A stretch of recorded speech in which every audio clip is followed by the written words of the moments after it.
Oh, he's actually really good.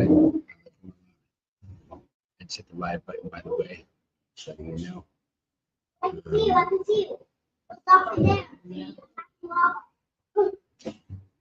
right.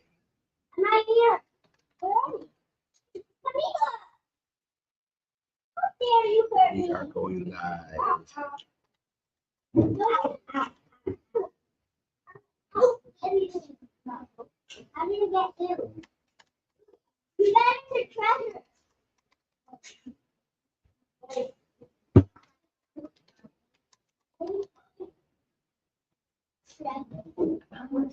Those real. Oh, nice.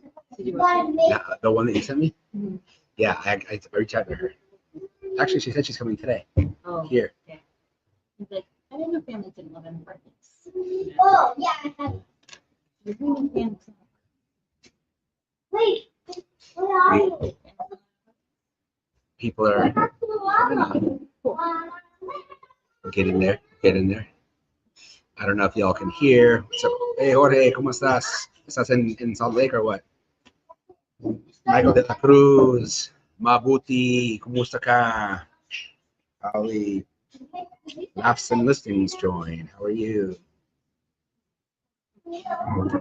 Cruz Navarro. Awesome people going live. Yep, we're here with the kids. We got a room full of kids here. They all have different names. Yesterday we had mustard and barbecue. And today we have, what's your name? Name? Ryan, codename Ryan, codename Crazy K, and codename the M. Oh, you mean Killer Cam. Killer Cam and the M. Yeah, go show your Killer Cam. Your friend So the kids are here playing on their iPads and their phones. Man, thank you. What's up?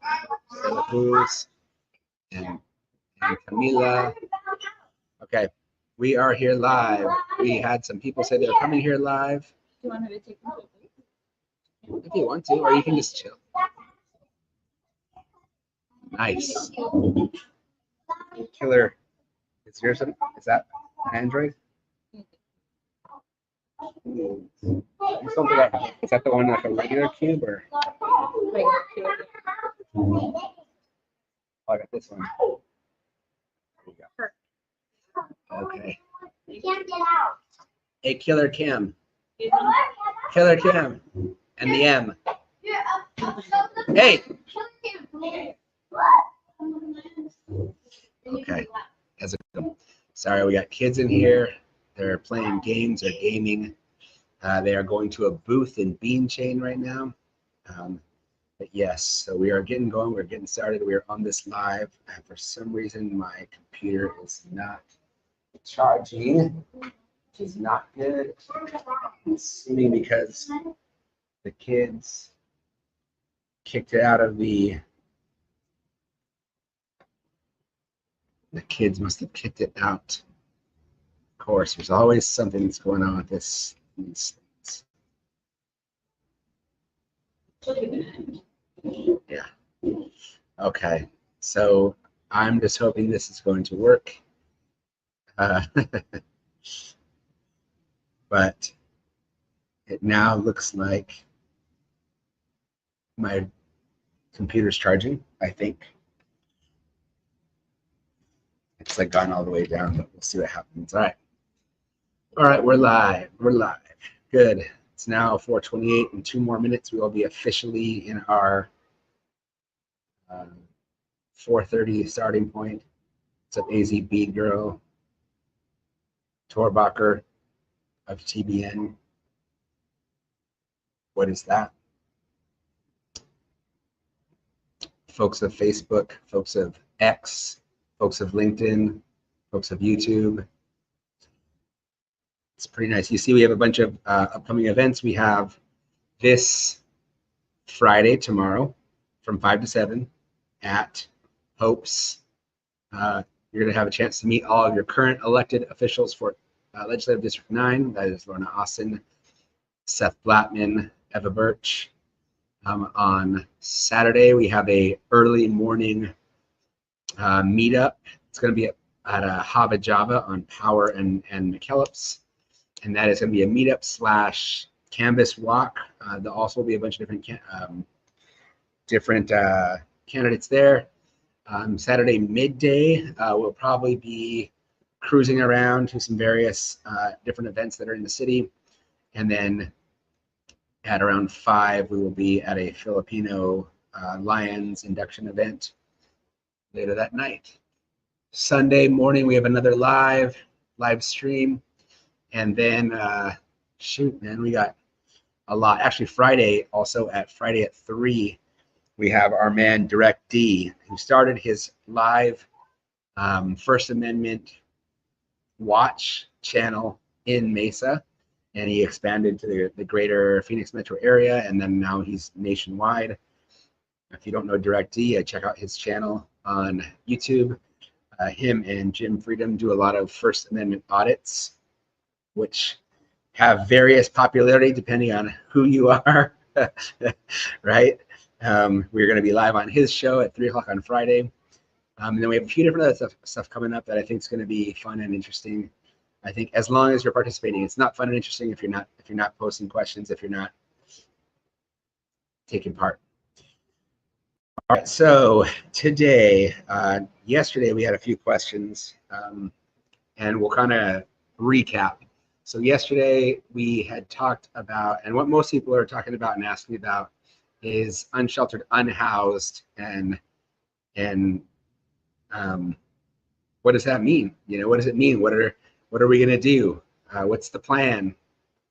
I got that question again today. I was at the Red Mountain Library. I was also at Black Rock Coffee in Eastmark earlier. It went really good, and people were asking questions. I mean, like always, and a big thing in Eastmark area is all of the warehouses. People said that when they got that house, they were promised, we're going to have awesome commercial, we're going to have restaurants, all these different things as the largest master plan community in the United States, right? Eastmark now is. Much like Dobson Ranch back in the day, they were the first largest master plan community in the United States. We're continuing that tradition on the same freeway, but farther east.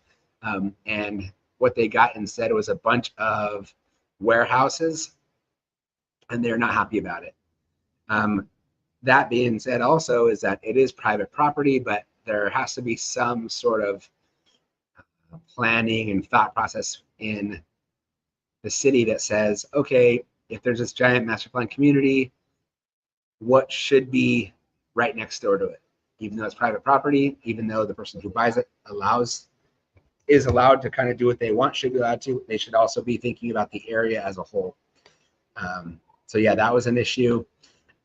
We had the unsheltered unhoused issue and the Grand Hotel purchase that the city did, where it has wraparound services, and it's kind of the first of its kind for Mesa to be a housing operator in a very long time. And I think there was some housing back in the day they did, but it's been a while. So Housing for Mesa was what it was called back in the day, and now they don't have a whole lot of stock.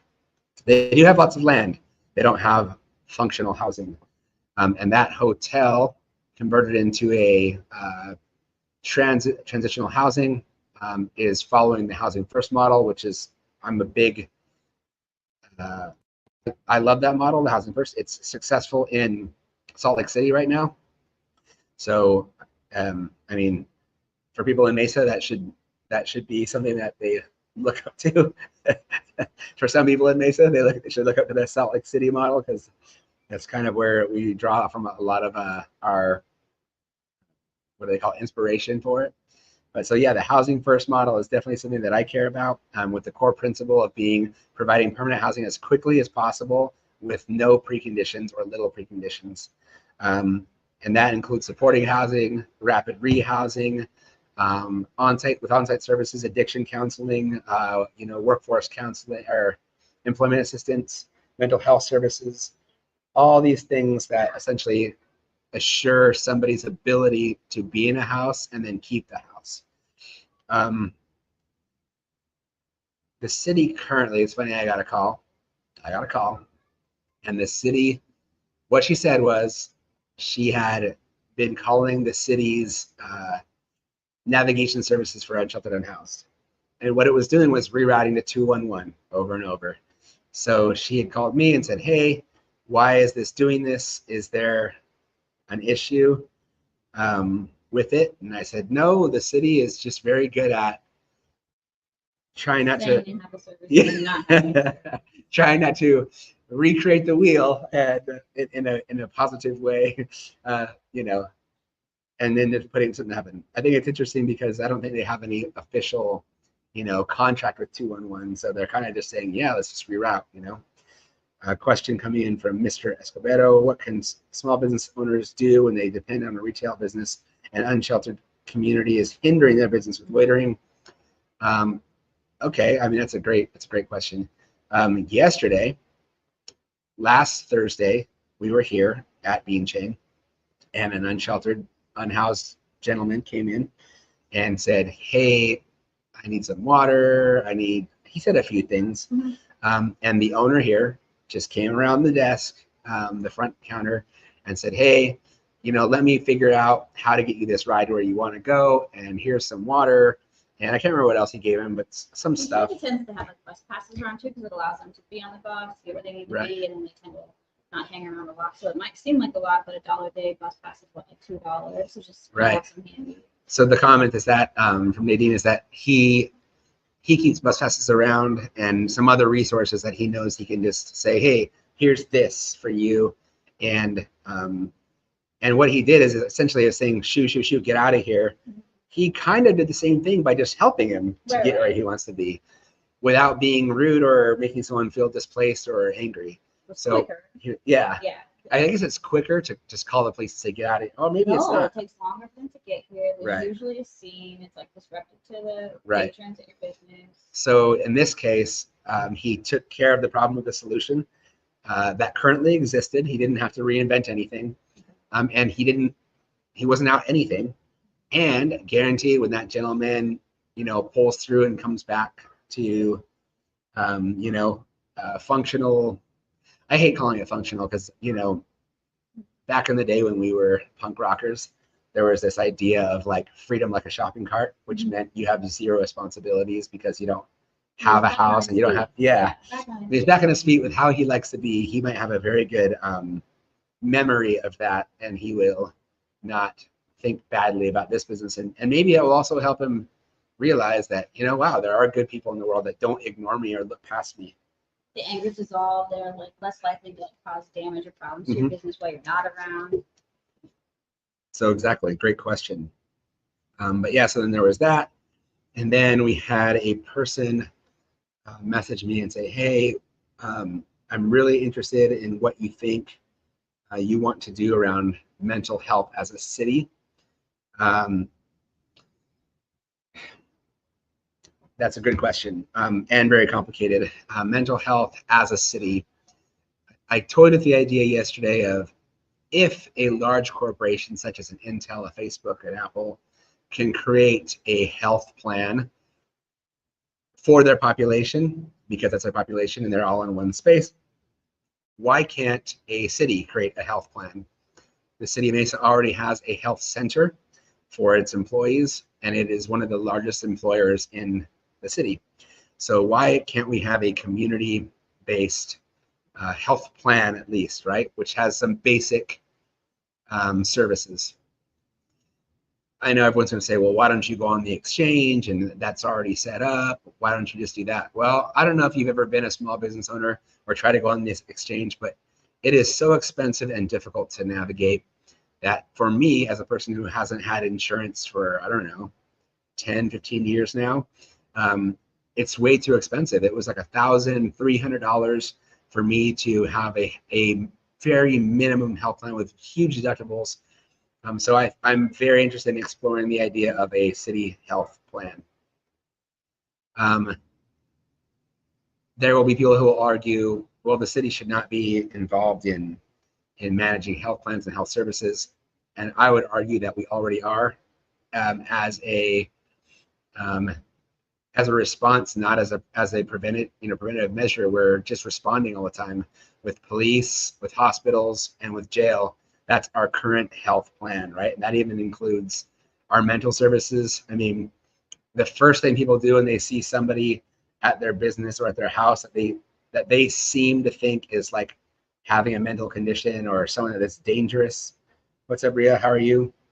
They call the police, and then the police come and they say, "Hey, you, what are you doing here?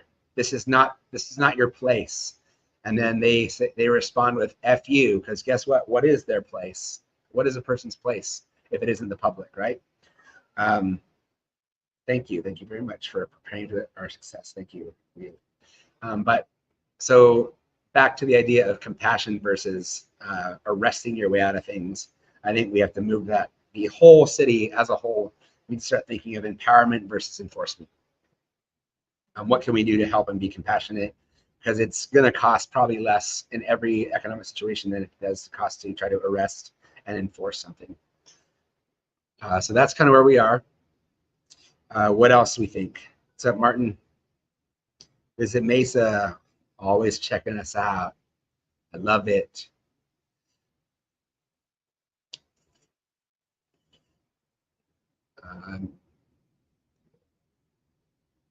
Thank you very much. So once again, we are in Beanchain. It is our Thursday at 4:30 at Beanchain. We are in the side room if you can't find us. Yes, thank you for sharing the message. We are on the little side room that you can rent actually, and for a very decent price.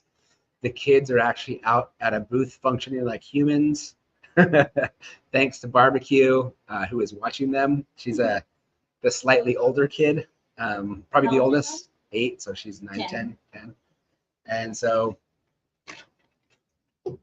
that's good. All right, what is the next thing? What should we talk about? You wanted to talk about policing because of... Oh, okay, cool. Yes. So okay, let's see how we start this. Policing the community. I actually recently was accused of hating cops, and I would say that is not the case. I hate the system. The system is the problem here. I have a few friends who are officers, and they complain to me and say, I don't know, I were asked to do some of these things because it really does not fit what we think we're supposed to be doing. And they show up when police get a call, a 911 call. Oftentimes that's rerouted to an officer of an area. The call is very often totally different than what actually is happening. And I know this because I was the only council member that did multiple full shift rides, which meant anywhere from 10 to 12 hours, sometimes more, depending on, at the end of that shift, if something happens, the officer can't be like, all right, well, I'm off, I need to go home. They have to actually stay and figure out what's happening. And you'll talk more. We'll hear more about this tomorrow at 3 o'clock with Direct D. But the reason why we want to talk about policing today is specifically around Sonia Massey. Whoops. I'm so sorry. It's all right. Yep. Sonia Massey and the issue that happened with her. Just instantly off the top of my head, I immediately, oh yeah, look at the camera. Sorry. There's 2 cameras, Ria. Sorry. And I'm talking to, you're right. Okay. Sorry. I've heard that from a few people, and it's easy to talk and look around. So yes, I will look at the cameras. You don't want to miss your face. Yes, don't miss my face looking right at you. Okay. I was just telling you, close your eyes, listen to my voice. Yes. Listen to the soothing sound of my voice. The instant thing that I thought about Sonia Massey is that why is there an escalation issue when every single situation should be de-escalated? Every single one, every single situation. In that case, and obviously we weren't there, we don't know what happened, we seen the body cam at this point, and you don't know what happened before that. You kind of see just what happened once they're already in the house. So there is some escalation that happened from when she called the police because she thought there was a burglar breaking into her house, to them actually in her house asking her questions about herself and per place, right? And to me, yes, there is probably like many situations that could have happened, but the escalation that happened is the problem there. In Mesa, I've gone to a number of the police, I guess, discussions. And the question that I have is, what is the timeline for escalation? And there isn't one thing that says after 5 minutes, you can escalate, right? Because that's just a crazy thing to think about. I think they can't write a plan for that, right? So why isn't it that we're always just de-escalating, period? That's what I think. I think the number one policy needs to be a de-escalation no matter what policy. No one should be getting killed from an interaction with an officer. It hurts so many people. It hurts the officer, it hurts his family, it hurts the community, it hurts obviously the person that's having that interaction. It puts a huge distrust on the police in general. Mesa being the police force that is in Maricopa County, which is having problems, that is right next to the largest city, or like, what is it, fifth largest city in the United States, Phoenix, that's having major problems. Department of Justice breathing down their throats, making sure they're complying. As mayor, I don't want that. I don't want to have to deal with that. I don't want citizens that want that to happen. I want people to say like, yeah, our police are great. They showed up, they asked the right questions, they helped, and in a necessary situation, they acted. But otherwise, they said, cool, you're good. All right, peace. Glad that we can help you. I think officers, for the most part, also don't want to be in some kind of situation that's more of an altercation than what they wanted it to be. On the rides that I went on the ride-alongs, there was a number of situations that happened, and it would change by the time of night. So if it was 10 o'clock, it was like the bar times, 10 to 12, issues around fighting and alcohol and DUIs and all these different things that happen around bar times, dinner times, family spats, whatever. After midnight, it became folks and young people that were having drug overdoses or just issues that happen later at night. And then early in the morning, it was generally a bunch of old people who had issues getting out of bed or all these different things. So there are patterns of these things, and de-escalation in every situation I think is helpful. That's why also when police show up on the scene, I don't know if most people know this, but it's the ambulance or EMTs, the fire department, and the police all show up because no one knows what's really happening, so they send everything. So all those resources are going to every call, basically, based upon what that 911 call said. And when they get there, the fire department often shows up first, or with the EMTs, and people are like, yay, fire, they're here. And they have this good rep because the fire people are just known for being helpful, right? That's like what they're known for. Then the police get there, and then instantly you can see the attitudes start changing. Even if they're calling for help, it's like now the guard's up. And I don't think police want to feel that way. They don't want to feel like they're the enemy everywhere they go.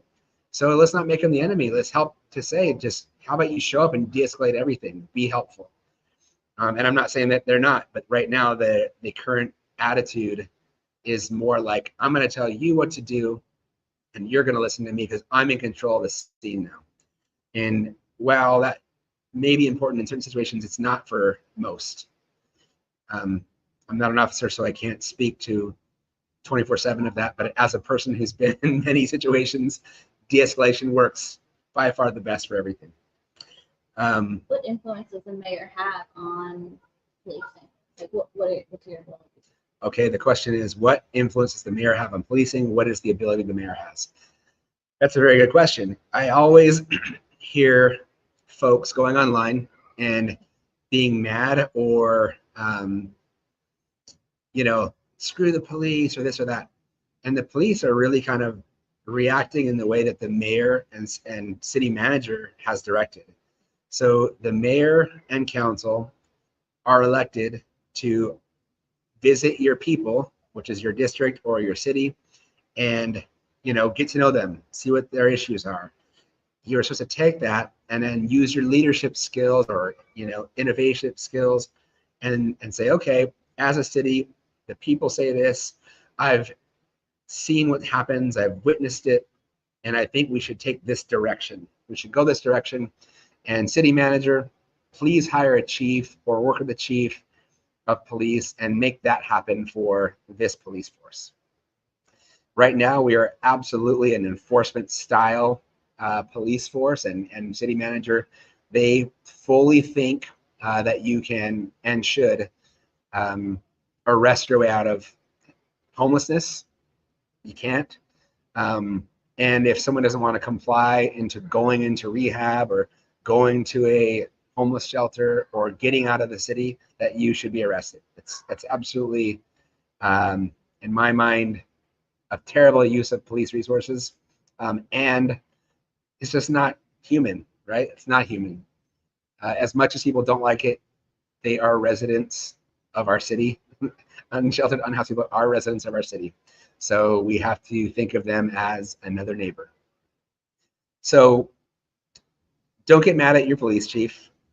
Get mad at your city manager and council if that's what's happening. Because they're the ones that are setting the agenda. They're the ones that are setting the kind of goals of the police department and what should happen. And they're often getting feedback from the police chief and the other chiefs and say, hey, what should I be looking for? And so yeah, they just have to have leadership and say, be in profession. Yeah. So another thing is, part of the thing with Miss Massey as well is that the guy had been bouncing around from police force to police force. And I don't know if it's because it's protected or if people just didn't look or however that happened. He was already an officer that wasn't going to give other officers a good name. So that's something that has to happen in the city of Mesa. We have to do background checks. And maybe it's just, hey, the minute that I take office, it's like, hey, there's some sort of either internal mixed with external or some kind of oversight committee that actually has teeth. And it should be the community, what did we call it earlier? The community committee for policing, or there's something that already exists, but I can't remember what it's called right now. Yeah, community oversight committee, but they have zero ability to discipline or actually like make hard decisions. And so, documented. Yeah, they're more like a documenter. They can look into things and they can probably I'm willing to bet that they have some sort of legal gag order that doesn't allow them to say things. Mm-hmm. That may or may not be true, but right now what they try to do is they try to find ex police, ex law enforcement to sit on this committee because they quote unquote understand policing. Civilian oversight, thank you, Scott. And but there needs to be one that actually has teeth, right? And maybe this committee takes piece by piece and just does background checks on any officer that it starts sticking his head up as a person that is doing something that seems escalated. Everything cool? Okay. If you need anything from them, just go ask. I was just telling the kids to go ahead and get coffees and treats over here at Beanchain. They are very, very cool to us and allow us here. So back to the idea of that. So background checks, right? And we have to see if somebody has been in trouble in the past for use of force or for abusing their power, right? I think most people, I don't know, if you've had an interaction with an officer and you've ever been arrested, you have to understand that you almost are, the minute you are arrested and processed, it's kind of like, because of mandatory minimums and processes, you're almost arrested and charged right there. And which also almost means you already have an outcome. There's very little real room to fight something that you think is unjust. And then on top of the background checks for the officers that may have some problems in the past, I'm not saying just fire people, whatever. I'm just saying you got to look, because as a mayor, I don't want that to happen in my city, because that means big problems for everybody. That means a lot of drain on taxpayer dollars. It means resources are flying out the door on fighting these things that you shouldn't be fighting because they shouldn't have happened, right? So I am actually looking forward to sitting down with some officers And we said this yesterday, if they want to be no face, no name, that's okay. Talk about the, law enforcement and what it means and the pressures of law enforcement. Not all cops are bad, all right? I mean, I know there's a lot of ACAB people out there, and there's a lot of reasons that people think that, but I don't think that. I know a few, and I know that they're out there for the right reasons and they have good intentions. But there also is a culture in policing that is, very militarized and funded to be like, I need to be there. I need to be the leader. I need to make decisions. I'm in control of this scene. And so I think we need to take a different approach. And I think everyone wants an approach that's more compassionate and one that's more, I guess, understanding that it's human to human, not leader to someone who's not a leader, not ruler to slave, So I guess that's where I'm at on policing. I think also, we talked about this yesterday, and someone had mentioned something else, but policing and like what we're looking for in policing. I don't think we should be looking at jaywalkers unless they're causing a problem. Loitering. Like if you look at City of Mesa right now, and their number one complaint, and a huge number of complaints, is all based on loitering and trespassing. And that is generally used by police to search further, is what it really is. We're talking about loitering and trespassing. That's number one thing in Mesa right now, the number one complaint, I guess. And so that is directed exactly at homeless people, a huge part of that. And secondly, it is directed at people that they want to look further into, right? And so that goes along with the whole jaywalking. It goes along with like, oh, what are you doing here? Who are you? Fishing for cause, right? And I get it, it's a tool, and maybe sometimes it's led to some great things, but I think on the majority, that's not the way we should be policing. What we should be thinking about with police is fentanyl. Anything that we can do to figure out fentanyl, like let's shift all resources to fentanyl. How about that? Shift all the rest of those resources to anything that's against children, anything that's against children, and then or unhoused children, or helping, and then the rest of that should go towards, these white collar crimes that screw a lot of people out of money and things like that. Because other than that, there's like little crimes and things here and there, but let's go back to intent of the law, not letter of the law.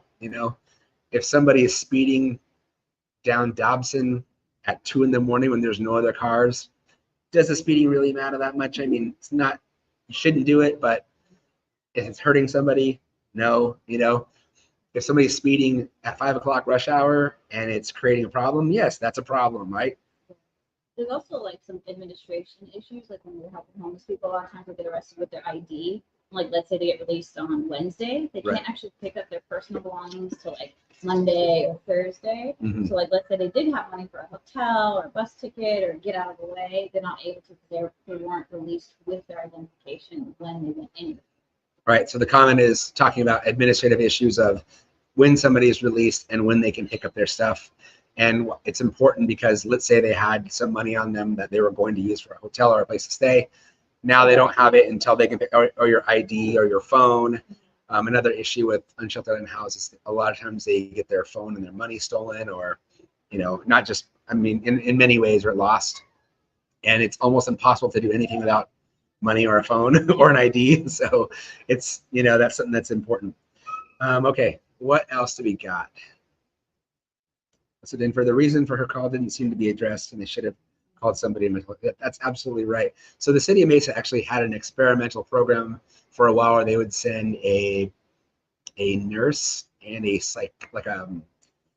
I want to say it was a nurse practitioner, and it was like a person that had experience with mental health along on the ride. And that was great because it diverted resources from actual police activity to somebody who could take care of this in a more medical fashion, which I thought was a very professional and good way of doing things. What's up, Shannon? But yeah, so I think that bringing that back would be great.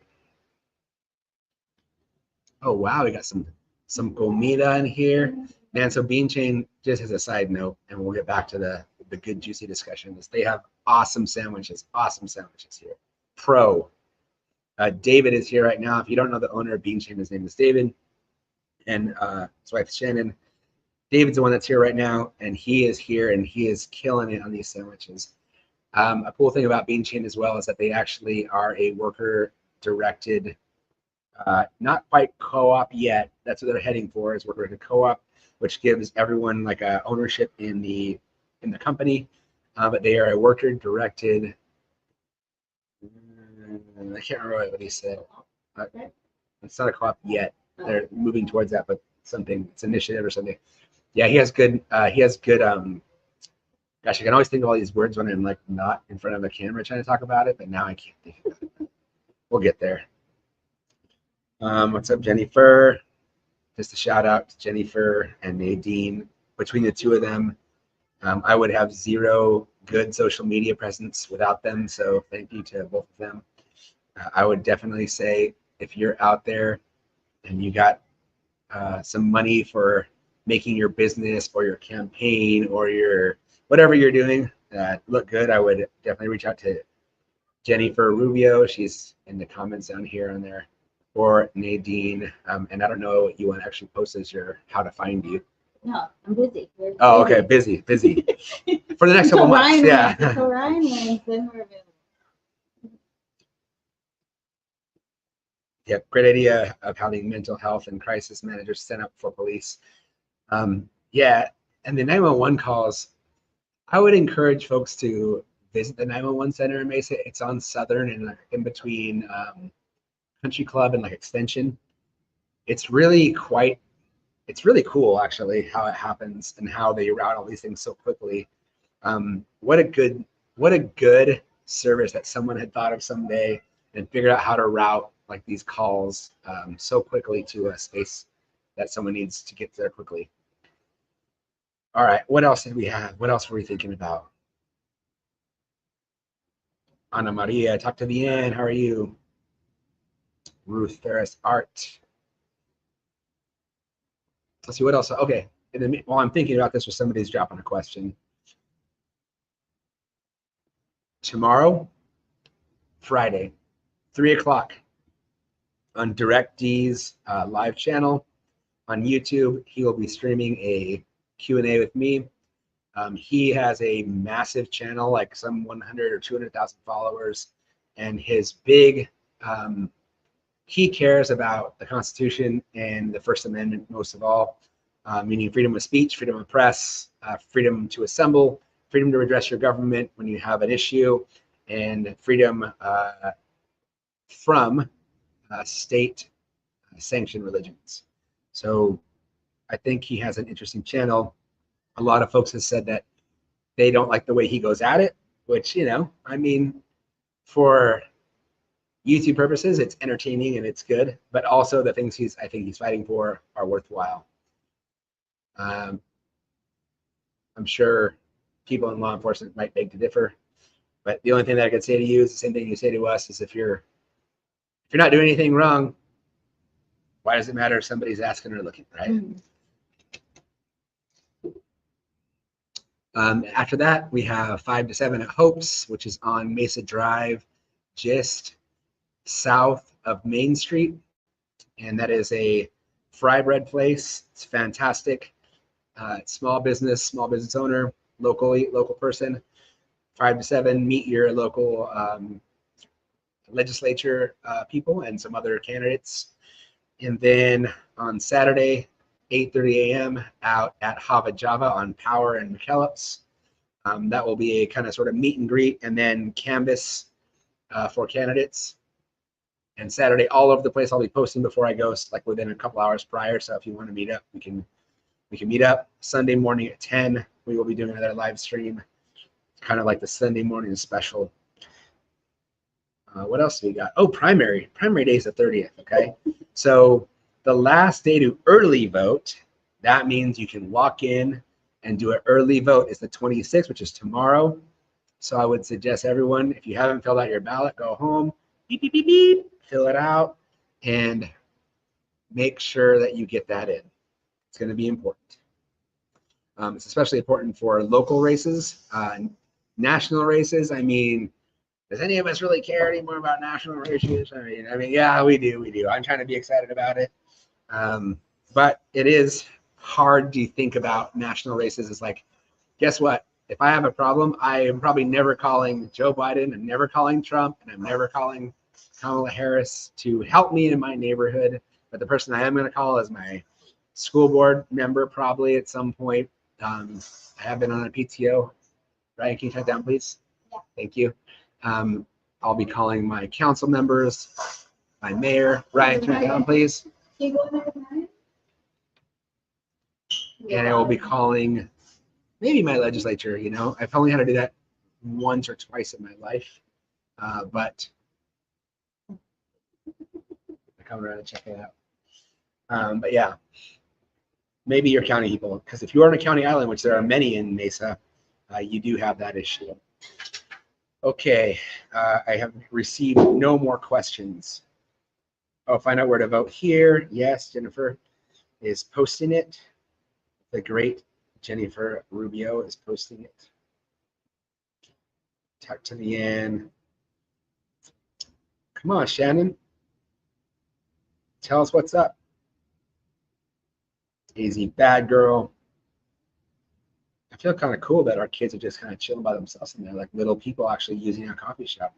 I feel kind of bad for David because I don't know what's actually going on over there. So he might be. I've been really good. Okay. Shoot from talent. Okay, good. Good. We have a good managerial person over there. She's an annoying hall monitor. We'll be fine. Good. I like that too because they can kind of self-manage. So yeah, primary is the 30th. Some interesting facts about the primary. Almost nobody votes in the primary, and independents actually don't get even a choice to vote in the primary unless you request a ballot. And the county recorder, thankfully, has made it that you can request, instead of having to register into a party, you can just request a certain ballot. So you can say, I want the Republican ballot, I want the Democrat ballot, or I can only want the municipal ballot. You can even do that. That right now is over. So now at this point, you have to walk into somewhere, and you can look at winkleformayor.com, and we've put a little list of all these things and resources. There's beballotready.vote. There's maricopa.vote, and you can find out where you can walk in tomorrow. Another option is once you do that, you can just go and vote on the day of. That's kind of like your only other option on the 30th. For me, the primary is extremely important because most ballots that I've seen, there's almost no primaries in any race except for the local races. So in Mesa District 3, there are 2 candidates, Francisco Heredia and Mark Lavender, and one of those will be decided in the primary. So to them, that's super important. In District 1, which is Mark Freeman's current district, now it's going to be somebody else's.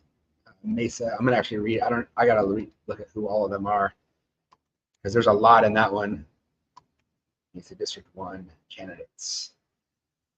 Let's just meet the candidates. I'm kind of looking this up right now as I go. So in Mesa District 1, we have, oh man, come on, a paywall, really? Okay, so we got Rich Adams. I've known him for a little while. He has been on the Economic Development Board. Very, business focused, loves Mesa, been in Mesa a long time. Good guy.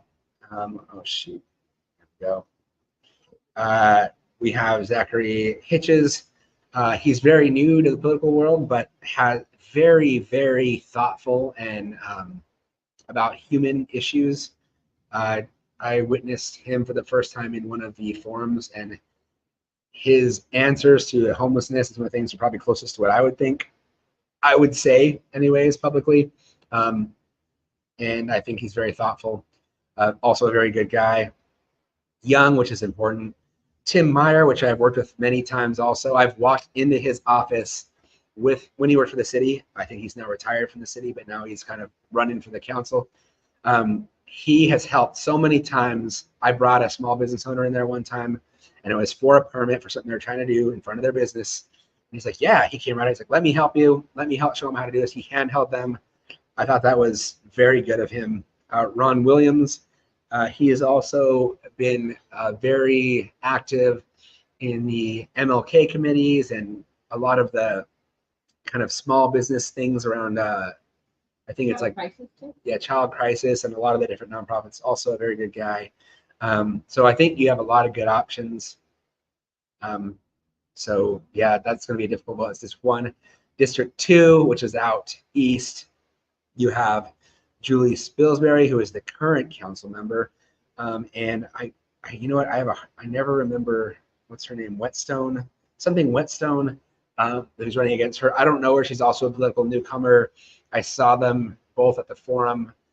Julie I've known for longer, and she seems to be very responsive, which is good. And then Whetstone, I don't know a whole lot about her, but when I did see her, I don't feel like I know enough to say anything about her. So Melody Whetstone. So yep, you got a lot of different options, but Melody Whetstone and Spilsbury will be decided on the 30th. That will be a race that is won in the primary, which independents or third parties had zero ability to weigh in on, which I think is horrible. Yeah, Mark Lavender and Francisco Heredia. I've known Francisco for a long time. He's currently the vice mayor. And I've known Mark Lavender for a long time. Both of them are smart, good people. And I think whoever wins that will be great also. That's good. No worries. So yeah, let's see. The Book of Mormon. Oh yeah, what's up, man? I love your name, by the way. Tucson Business Networking. You know, Tucson's doing a lot of cool stuff. I need to get down there more often. I generally visit there like at least 6 times a year for various reasons. And that's like my idea of Mesa. Like, I don't see why that model isn't, right, easily mimicked. Right. Well, so in Tucson and Mesa kind of like are like neck and neck for the second largest city in Arizona, which Tucson is currently the one, but Mesa's like creeping right up there. So there's a lot of things. Tucson definitely embraced their melting pot. Yes. In College Town. Mesa seems like just kind of wanting to fight all the time. Yeah. Mesa is like, it's interesting because if you look, I was calling it, I think at one of the forums I had said this, but it's kind of like a tale of two cities, right? Mm-hmm. It's like you got West Mesa, which is everything west of maybe Stapley. Let's just say Stapley. Mm-hmm. And it's very Latino. It's like 40% Latino. We have the Asian district there. We truly do have like an awesome mix of like the best Mexican restaurants, and they're all different. Like if you went to each one, you'd have a different experience. The Asian district, which I was, very key into helping brand and get those businesses together.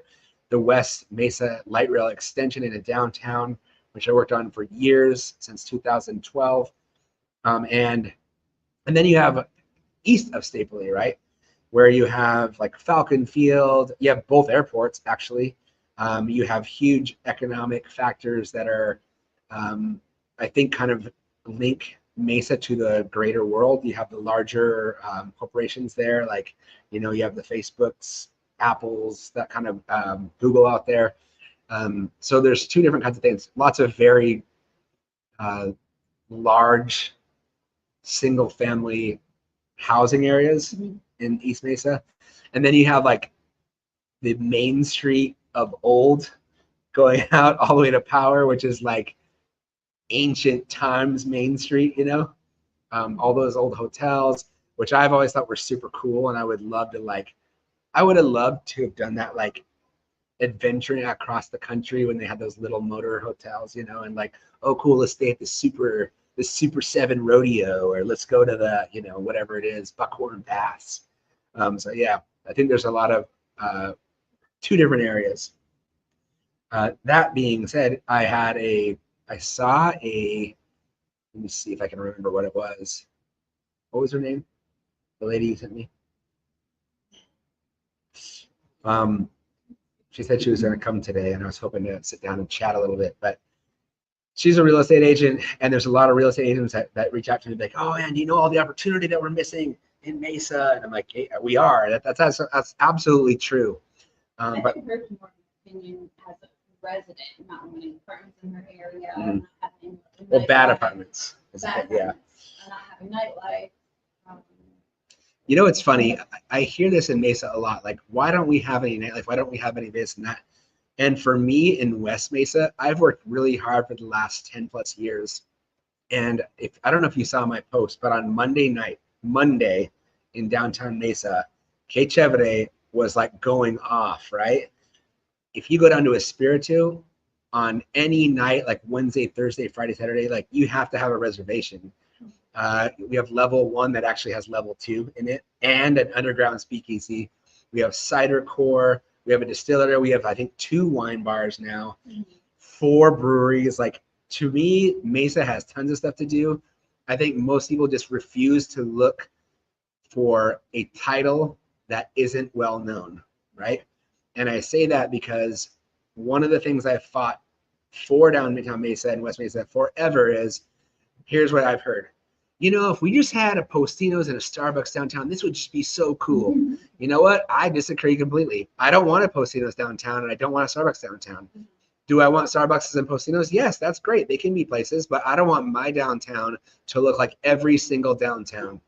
I hear, why aren't we more like Gilbert? And I'm like, I don't want to be like Gilbert. And the reason why is because Gilbert looks just like Scottsdale, looks just like, you know, downtown here, downtown there. It can be downtown anywhere USA with the same 5 restaurants, you know what I mean? That are basically going to be the same. They're going to be Chili's and Outback in another 5 years, right?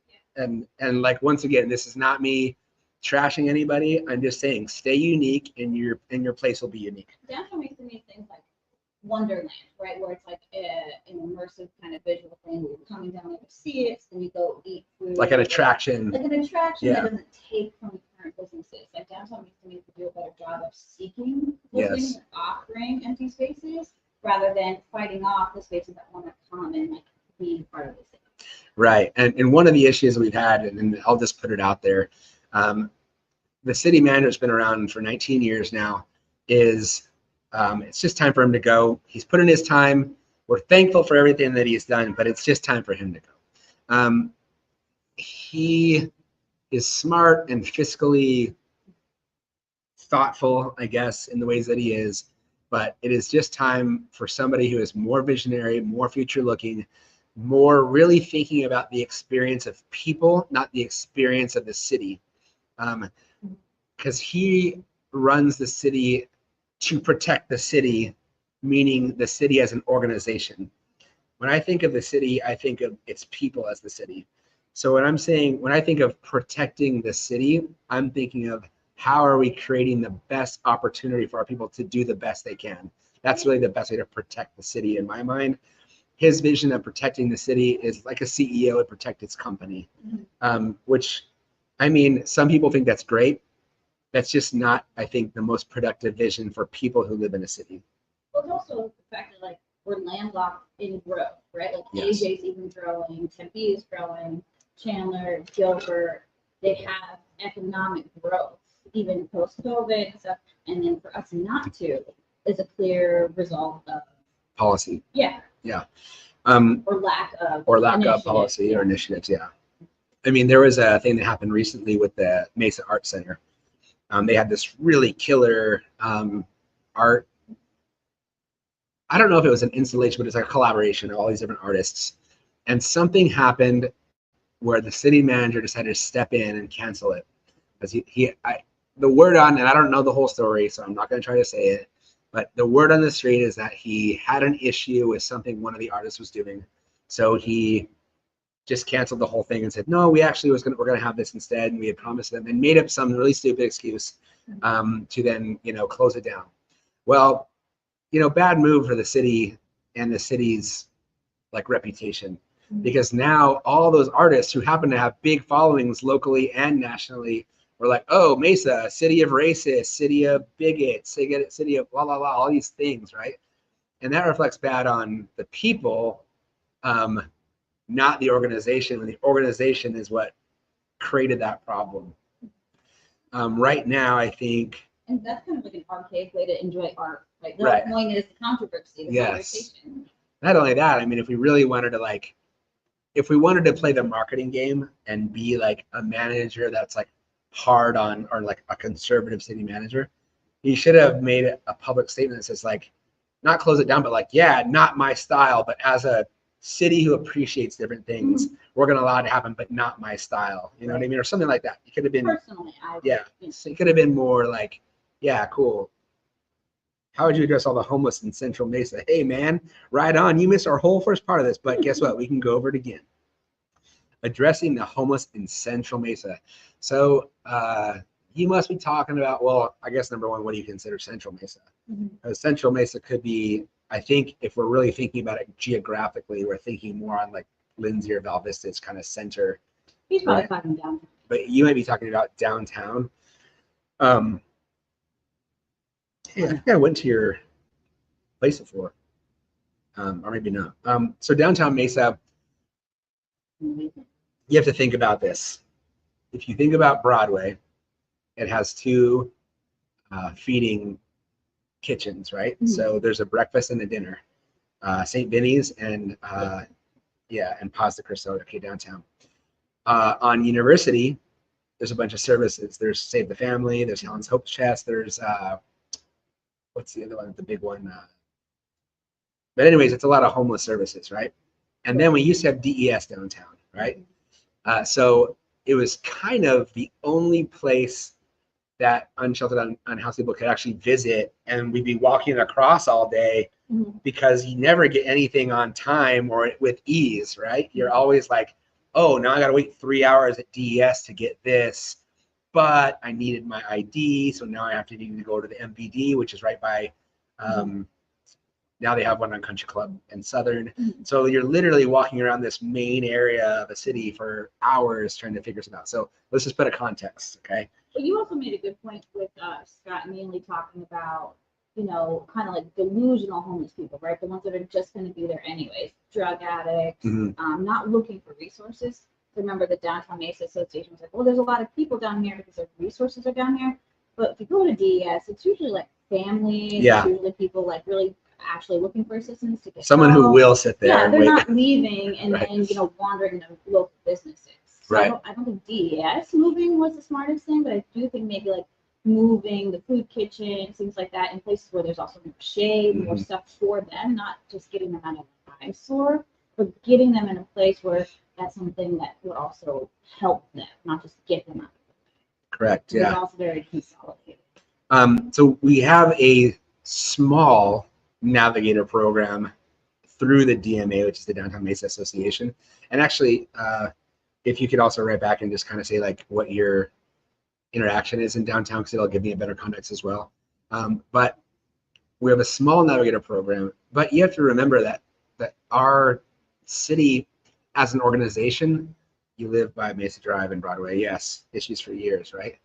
The city of Mesa in general has not thought of housing or wanted to be prepared for it because their big push has been to avoid more poor people in one space. And that's kind of the most direct and easy way I could start the prevention method of that idea. Secondly, the city has also not thought of unsheltered and unhoused people as humans that are residents, and in different sections, right? When I used to work in Sunny Slope, which is another massive area for unsheltered and unhoused people, we could count on 1/3 of the population being like what they would call hardcore homeless. And that's like, I'm never, ever coming back, right?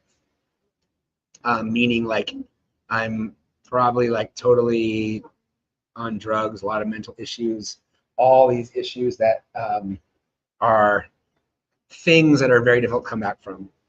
The other 2/3 are homeless, maybe on the street, but not like, I don't want to say like the word insane, but like not functional, right? And then the other 1/3 is like homeless, that is like couch surfing, living in a car, you know, mom living in somebody's couch, you know, to make sure that might not be the best relationship, but might be the way they're keeping their family in under a roof. So homelessness and what you're talking about is really the people who have the most addiction and problems like that. It's probably good to say that a lot of those homeless folks are vets that have had PTSD issues that never got, service. A lot of them are children aging out of foster care that somehow thought they could go off on their own and make it, and then just got worse and worse off and couldn't get back and had no support systems. And then there's just the folks that have had addiction issues and mental health issues. So I think this is a huge, to your point, this is not like an easy, like, what are you going to do about this? But once again, my goal is a housing first method, where we, as quickly as possible and with the least amount of barriers, get people into housing and wraparound services. And those wraparound services are mental health and addiction issue, counseling, and whatever service around that, and then job and like workforce development type programs.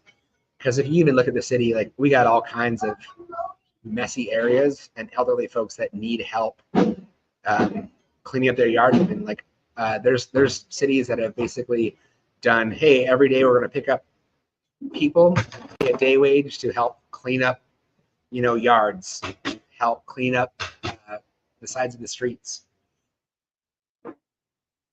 It is, right? So the comment is online is that I noticed that Southern Mesa drives the drop-off point for the mental ill from the hospital. One of these problems that we have really, I hate to say it like this too, but we have really bad acting businesses that are acting like they're good. Hospitals are generally thought of as a good thing because they're places that you can go when you have a problem. But hospitals are also large corporations that are not nonprofits, so they're looking out for their bottom line, and they want to service the most amount of people and get the most amount of money back for it. Okay, so if we're just thinking about this like logically. But then, like the people on the ground, like the nurses there, everybody is bogged down with fentanyl, Yes. like homelessness, everything. Like it takes a mayor to go, let's actually assess the pathway that people are taking throughout the day, and then decide to create services along those pathways instead of trying to force these people into new places. It's never Right, and you know what? Like to your point too, bullifieds, bulldogs. Is it bullifieds? Right. To your point, I was planning on going out to Paz de Cristo, I think this weekend, and sitting in there and see if they'd allow me to, chat with some people as residents of Mesa, because they are here, so they're residents of Mesa, and just start saying like, what are the methods or pathways that you see that are helpful for you? Because I think, those 1/3 are going to say F you or whatever and not care anyways. But the other 2/3 really are looking for something. People feel very hopeless. All right. What else? What else we got? Let's see. Jason Brooks. Is there any getting through to the normal light level crowd, or should we engage with folks that are front of our fence? Ooh, man, you know what? That's a great call, because, as a person who's in urban planning, and I'm very pro public transit. Okay. Let's kind of put some context behind this question, because I hate just answering a question because as if you always know the answer so confidently, because nobody ever knows the answer that confidently. All right. Nobody does, as much as they want to act tough and stuff like this. Okay, hold on. There's a few questions you put. What are your thoughts about endless street repair, road construction? This is true, especially for me in West Mesa. It is even on the side streets at this point. I am happy about the construction near me because it's Google Fiber and a few other options, which has never, my Wi-Fi in my house since I've lived there in 2006 has dropped. Like, I'm in a dead zone. So I'm happy this is happening. It has created a lot of issues and timing issues on the construction. There has to be some coordination that the city is trying to do that I know that there is. I just wonder if they're thinking of it in like a sort of zone format. Like, if I'm always crossing West Mesa, that means I'm always in construction, right? If I'm always on power, I'm always in construction because these are these major thoroughfares. So I think plan would work. There's got to be something better. I know they do something now, but I think there has to be a better plan because it's just kind of wild the way we're always in construction. That also could be though. It seems like every time there is a downturn in economic situations, there's an up. I don't want to say upturn, but like an uplift in cities spending on things because it's the cheaper time for them to get stuff, right? So that could be part of it. And right now, since there's like a labor, all these things like, oh yeah, let's hire people to do the roads. It's almost a way of like keeping some people employed and some different things, right? My excitement is for you to be mayor and be at the table of like these conversations about like when we make deals with Google or AT&T, that you're always going to think about the citizens. Because like in my townhouse, people have all the notes like don't park here, you're going to get towed. Right? Yeah. So then I'm like, oh, that sucks. But when they go down there, it takes out their entire day. It's $120 tow fee, and like they don't put flyers on your door the night before, and then there's just like this giant domino effect that's impacting the citizens when they didn't really want Google Fiber. The city made money off of it. Yep. So in those contracts, you should also say, plus you have to fit the bill at the tow or something. Yeah. Plus, I've always felt that connection to Wi-Fi with at least the minimum amount should be a free public good because we, as a community, since we're no longer like, oh yeah, I'm going to go out and talk to everybody, my neighbors, we're really connected by Wi-Fi to everything. Yeah. So you kind of have to have Wi-Fi and a phone and like these things to function. So I think it's important, but yes, you're right. I do not think that Facebook, Apple, Google, even the Cubs are doing near enough as people who dominate so much land and usage of stuff in Mesa. So they need to do more.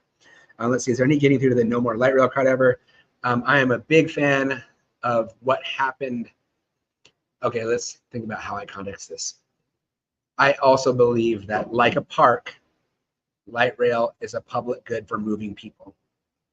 We are currently talking about an extension of the tax that funds public transit, aka the buses, dial-a-ride, all these things. And if that is not passed, the only current thing that's going to continue to run is the light rail because that's in our general funding plan. Am I able to drop off my ballot before July 30th? Yes, you are, sir.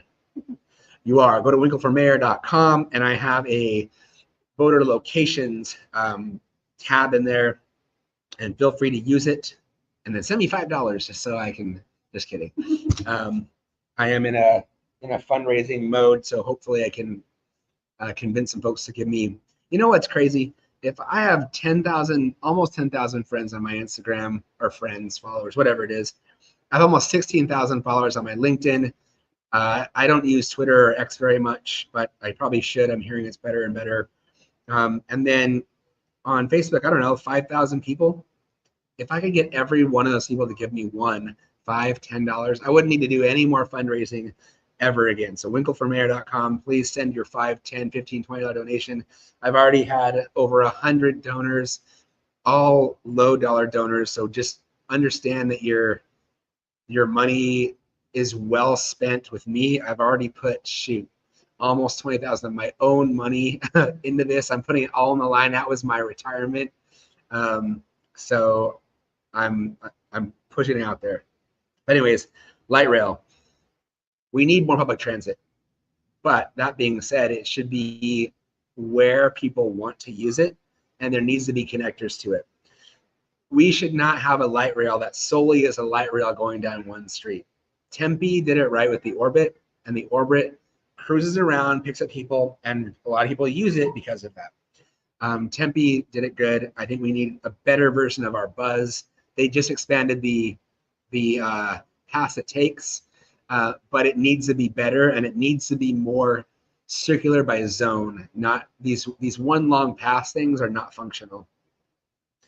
And yes, we should still keep talking to them because, as gas gets more expensive and as cars get more expensive and all these things are happening, public transit is going to become much more of a necessity. But it's hot outside, so You know, I went and learned under Jaime Lerner, who was in Curitiba, and he's one who made up, and then I don't want to say invented because I'm sure somebody else did. I'm sure he just took it, made it better, like every inventor does. But he made the bus rapid transit system, the awesome every 1 minute in a air-conditioned tube with a bus that cruises by and ramps it full down, and you walk across and you're out. You're done quickly. If we had it like that, people would love it. But we don't. I don't know how much annexation is potentially on the horizon, but do you feel Mesa is big enough? Mesa cannot grow too much more. We are kind of now bordered in by Queen Creek, Gilbert, Apache Junction, the Otham, Peeposh, Salt River Nation, Scottsdale, and a very tiny part, Tempe and Chandler. So Mesa, I don't think can get much bigger. But that being said, we do have a ton of county islands that are in Mesa in general.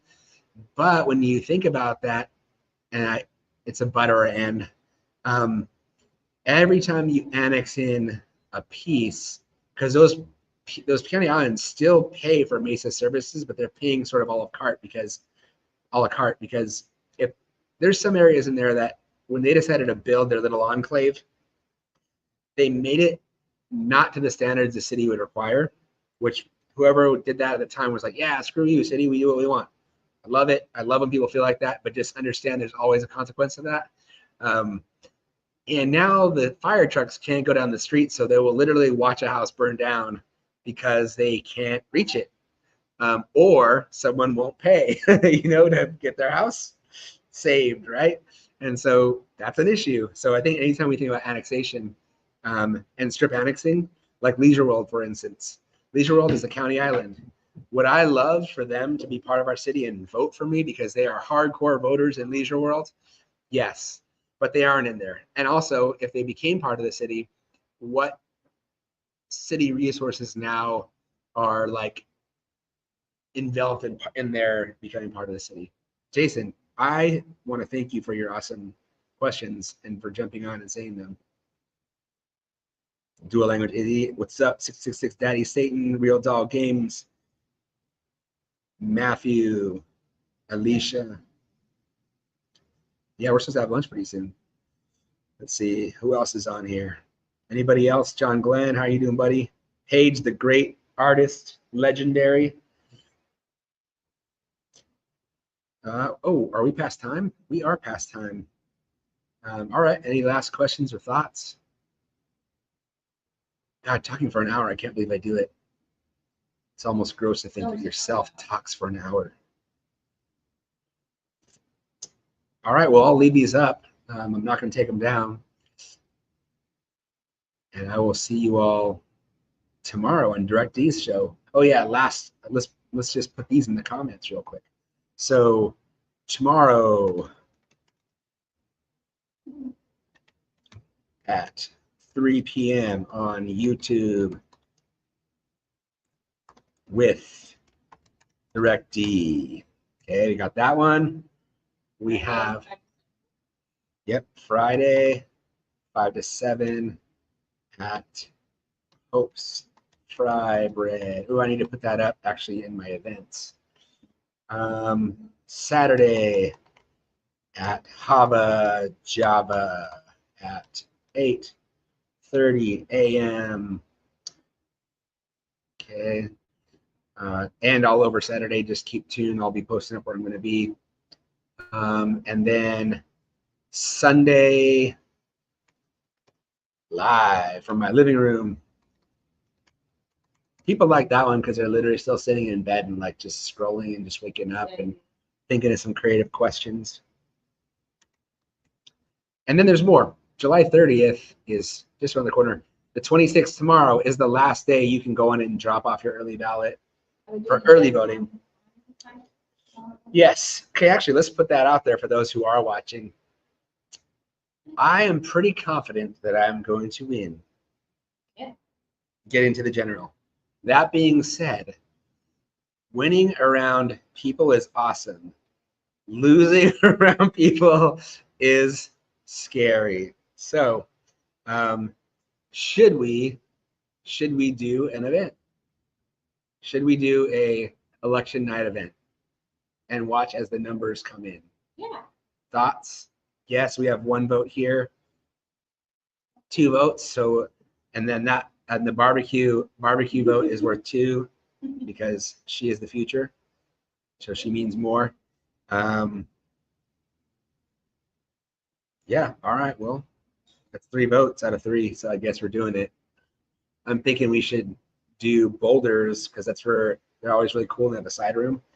But it's kind of on one side of the city, and I was kind of sort of thinking we need somewhere sort of central so people can come if they want to. Would someone let you do it again? Is it too hot? It's too hot outside for salt mine. Way too hot outside. Mm-hmm. Yeah. All right. Well, I'll be posting up where it's going to be. Thank you. Peace. Have a good one.